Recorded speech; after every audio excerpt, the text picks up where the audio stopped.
Assalamu alaikum wa rahmatullahi ta'ala wa barakatu. Barka da zuwa wannan tasha mai albarka ta Mai Sarauta TV. Idan wannan ne zuwanka na farko, ka danna mana subscribe, sannan ka danna alamar ƙararrawa sabida in mun ɗora sabbin bidiyo a dinga sanar da kai. Sannan kuma in wannan bidiyo ya burge ka, ka danna mana like. Mun gode. Kamar yadda kuka gani a wannan sanarwa ta bidiyo ɗin shine akan game da garaɓasa ga masu amfani da layin Airtel na RCCG. Garaɓasar ita ce yadda za ka yi ka more naira minti 40 akan naira 100. Saɓanin da naira 100 ba za ta wuce ma minti 11 zuwa 12 ba.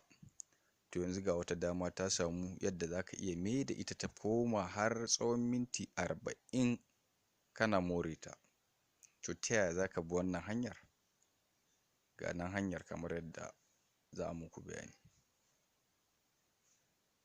A baya dai in ba ku manta ba, yadda ake sa kati na Airtel shine *126#, sai ka sa nambobin katin ka sa hash.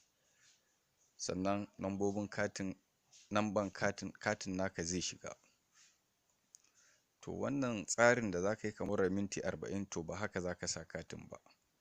Yadda za ka sa katin naka na naira 100 shine za ka danna *126*1* sai ka sa nambobin katin naka, sannan sai ka sa hash, sai ka danna alamar kira.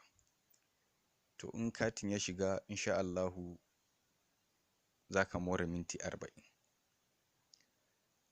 To game da kuma waɗanda already sun riga sun sa katin sun manta ba su danna wannan nambobin ba, sun sa kati kamar yadda ake sa normal sa kati kamar haka kenan *126* sai nambar kati hash, ko kuma sun ciyo ta banki, su ma ba za a bar su a baya ba. To su ma ga yadda za su yi, already katin dama yana cikin wayarsu. Za su danna su kuma *234#